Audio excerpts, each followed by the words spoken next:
Lorsque la Russie a envahi l'Ukraine, elle disposait de pratiquement tous les avantages imaginables.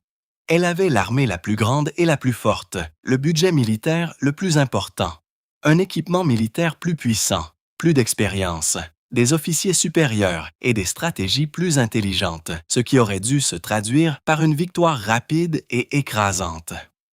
Au lieu de cela, les années ont passé, mais la victoire n'est jamais venue.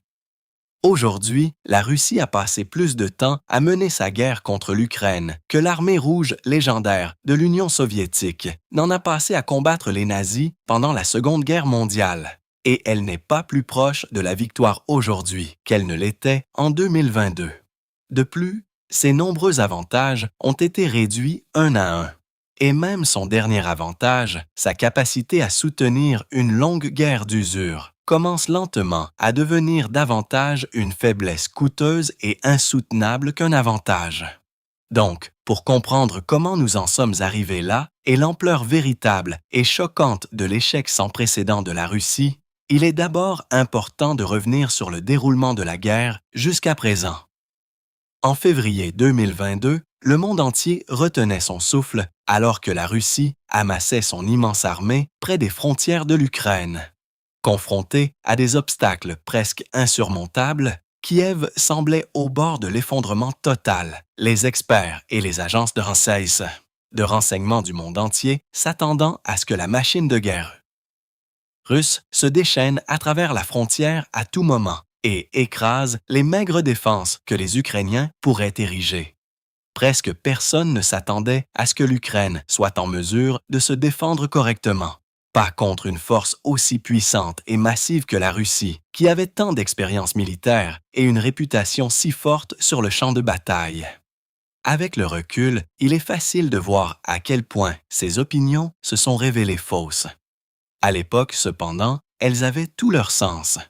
La Russie entrait en guerre avec l'une des flottes de chars les plus grandes et les plus robustes du monde, des dizaines de milliers de véhicules blindés estimés à 190 000 et de vastes quantités de jets, de bombardiers, d'artillerie et d'autres équipements. L'Ukraine, quant à elle, n'était certainement pas considérée comme une puissance militaire majeure à l'époque. Elle disposait d'une sélection relativement restreinte d'anciens chars et véhicules blindés soviétiques, ainsi que d'autres équipements, qui dataient en grande partie de l'époque de la guerre froide. Son industrie de défense nationale était petite et sous-développée, et dans tous les indicateurs importants, elle ne pouvait tout simplement pas rivaliser avec la Russie. En bref, le terrain était prêt pour que la Russie atteigne facilement ses objectifs militaires. Il semblait que les jours du gouvernement ukrainien étaient bien comptés, et le Service fédéral de sécurité russe, FSB, était déjà en train de planifier ses prochaines étapes, préparant des appartements à Kiev pour les nouveaux responsables soutenus par le Kremlin qu'il avait l'intention d'installer. L'Ukraine, semblait-il, était destinée à devenir un autre des États fantoches de Moscou, semblable au style de la Biélorussie. Et le président russe, Vladimir Poutine, obtiendrait exactement ce qu'il voulait, comme il l'avait fait tant de fois auparavant.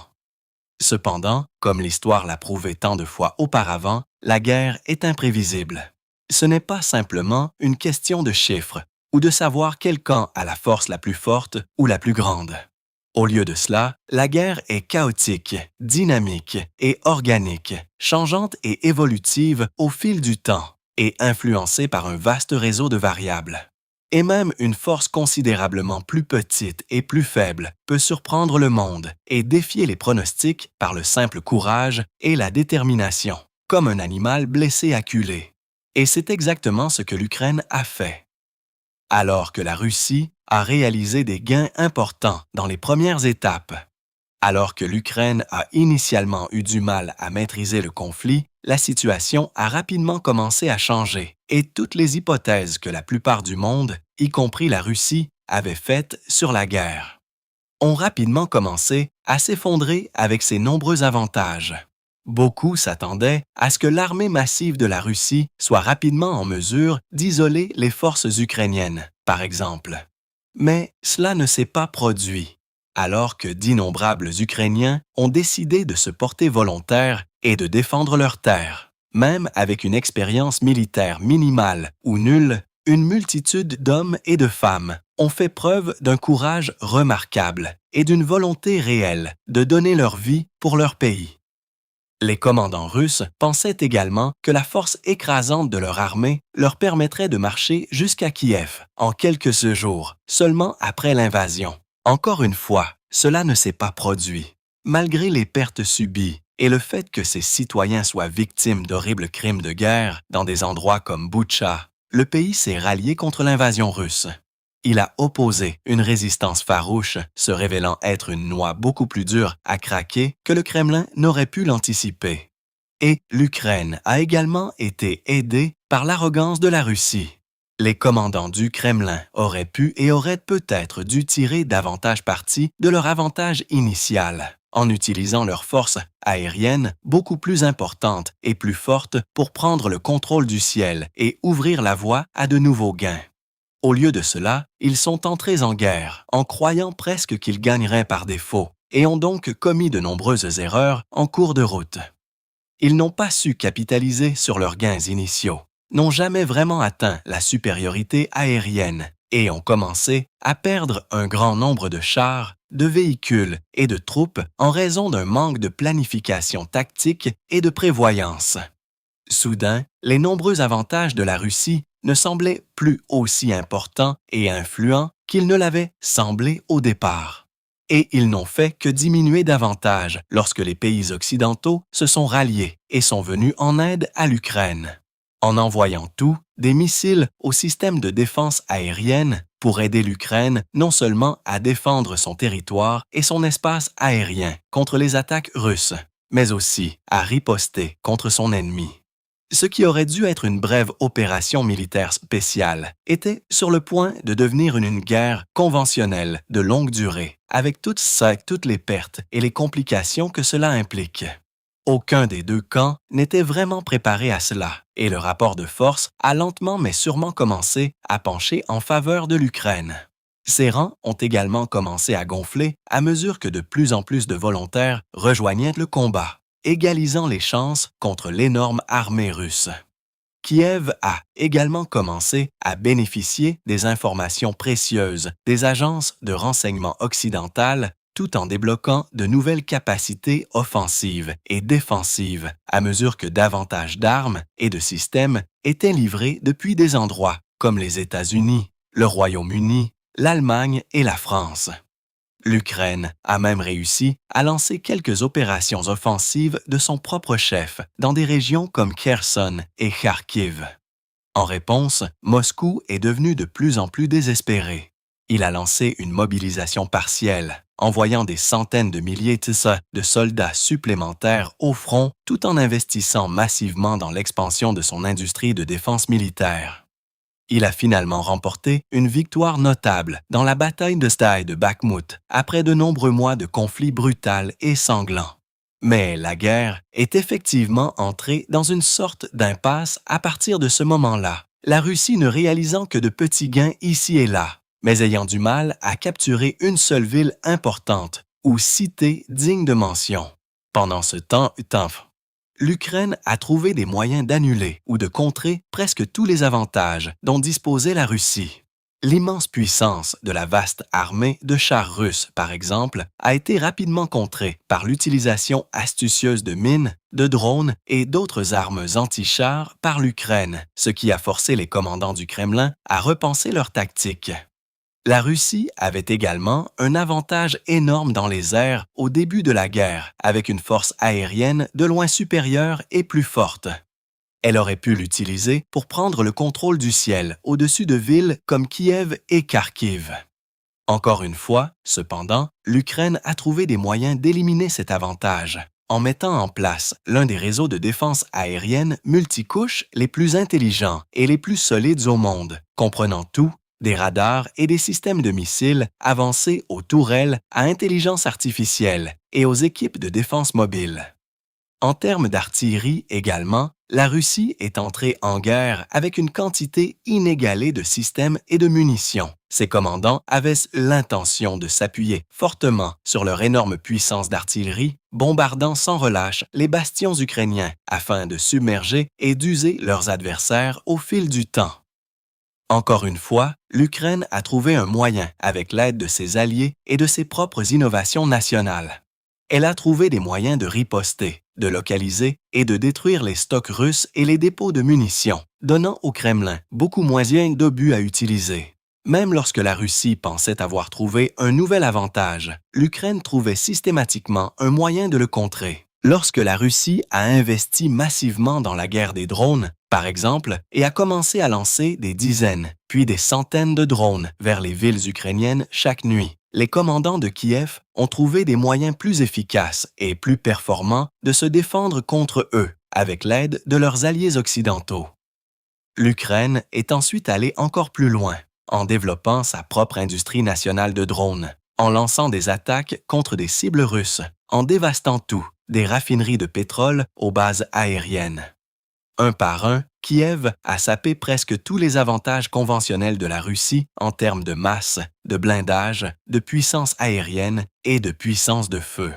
Elle n'avait pas le budget ou les ressources nécessaires pour égaler ou dépasser ces avantages, mais elle a quand même trouvé des moyens de les annuler, ce qui nous amène à l'état actuel de la guerre.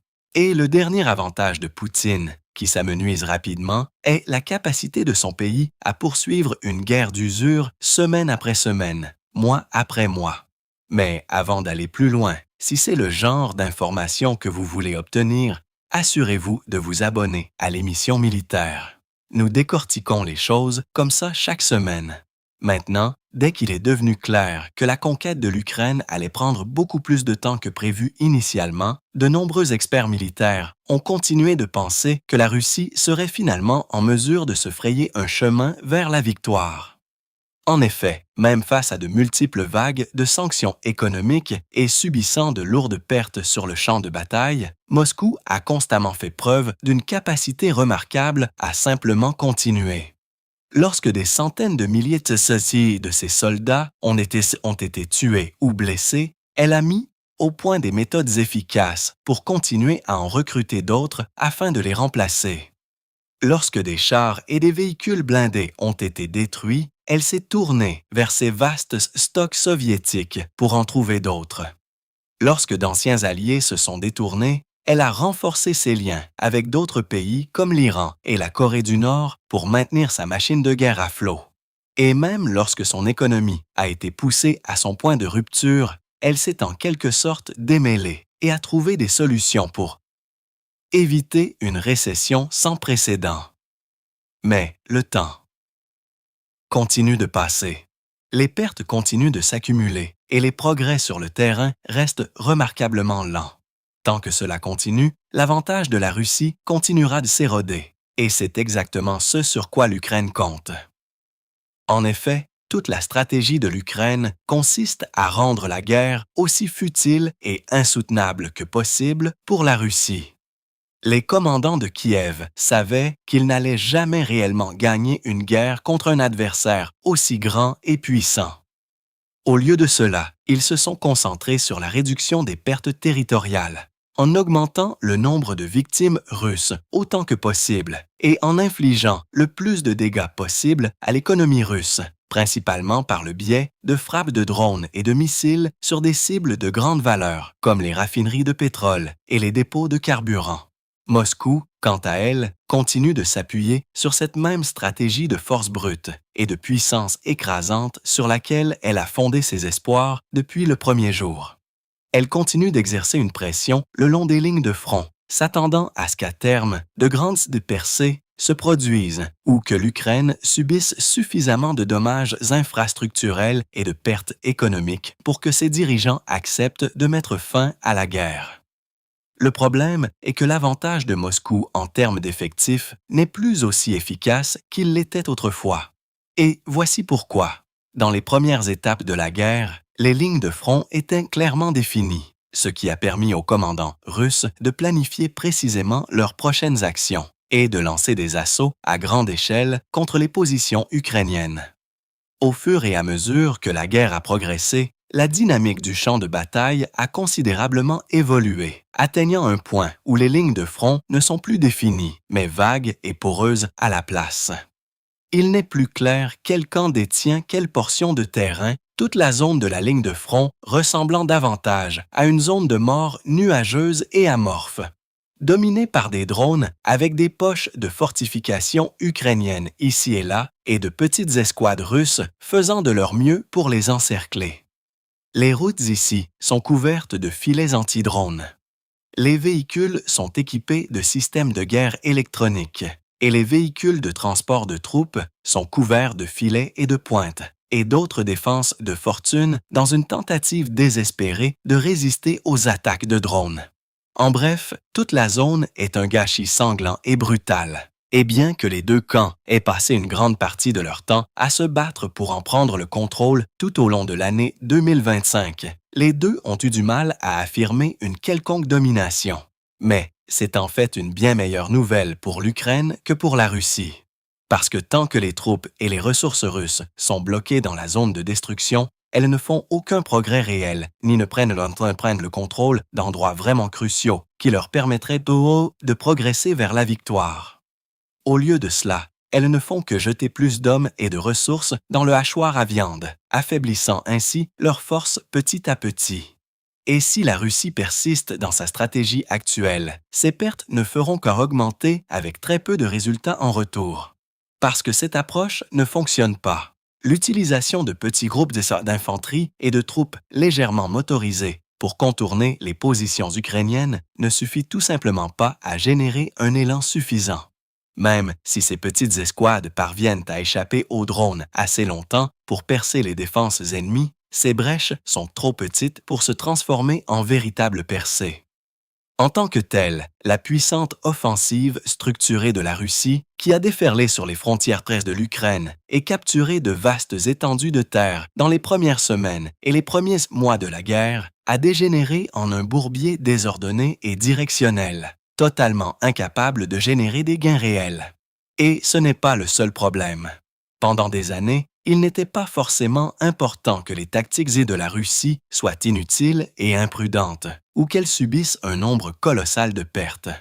Elle a toujours été en mesure de continuer à recruter plus d'hommes, d'atteindre ses objectifs, et même, à certains moments, de recruter plus de nouveaux soldats qu'elle n'en perdait au cours d'un mois donné.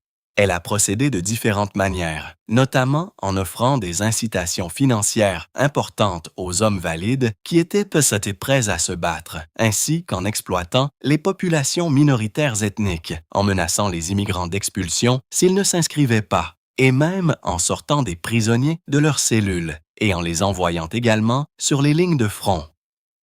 De 2022 à 2024, ces tactiques ont fonctionné.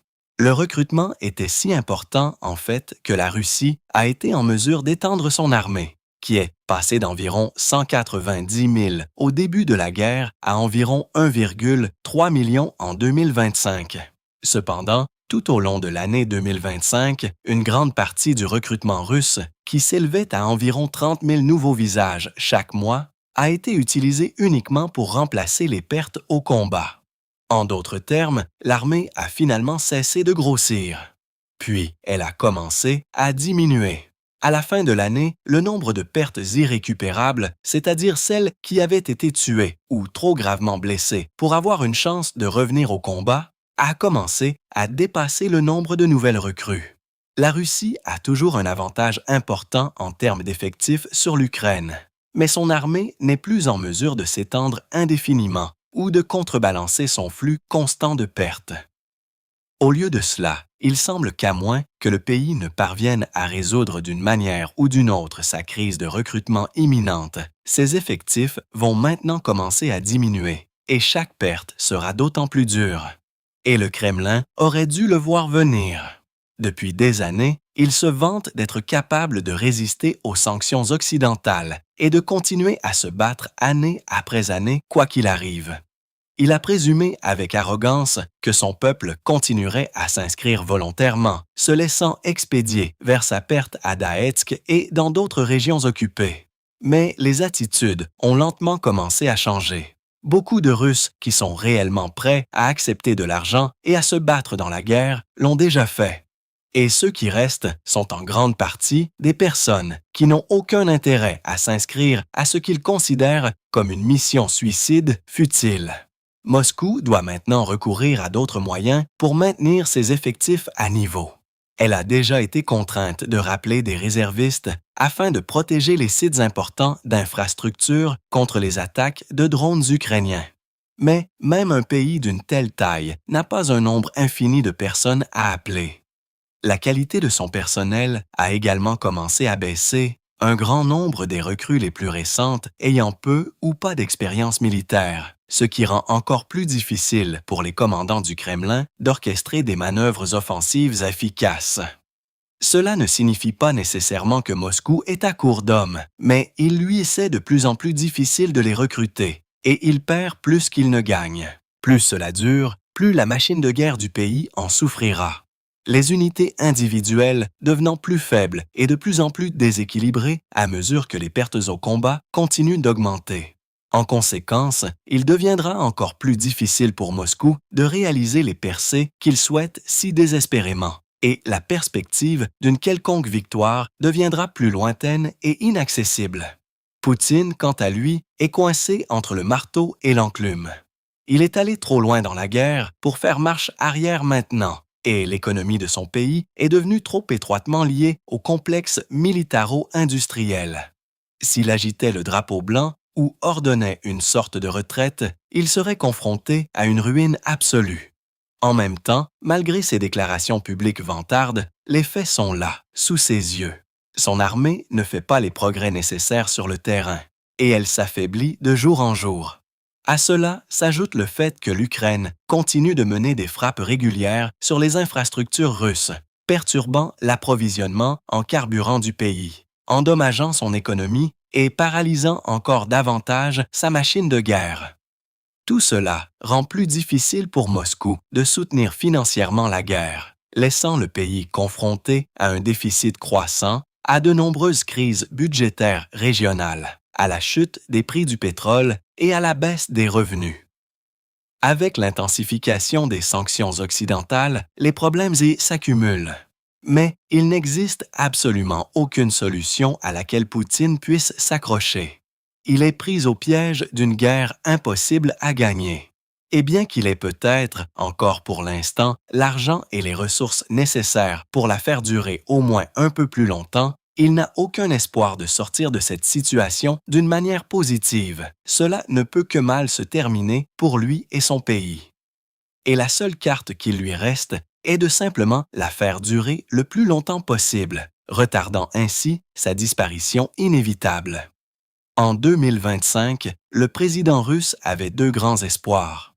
Le premier était qu'une pression militaire soutenue finirait par entraîner un effondrement des lignes ukrainiennes. Le second était que les États-Unis et les autres nations occidentales finiraient par cesser de soutenir Kiev. Ni l'un ni l'autre ne s'est déroulé comme il le souhaitait, et il en sera de même pour cette guerre.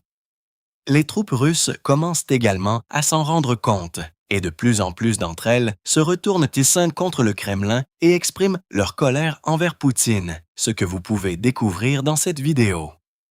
Vous pouvez également consulter cette vidéo pour voir comment les remarquables unités de recherche et de destruction de l'Ukraine démantèlent la machine de guerre russe, pièce par pièce. Et assurez-vous également de vous abonner à notre chaîne afin de rester informé et au courant de toutes les dernières nouvelles de cette guerre et d'autres questions militaires importantes dans le monde.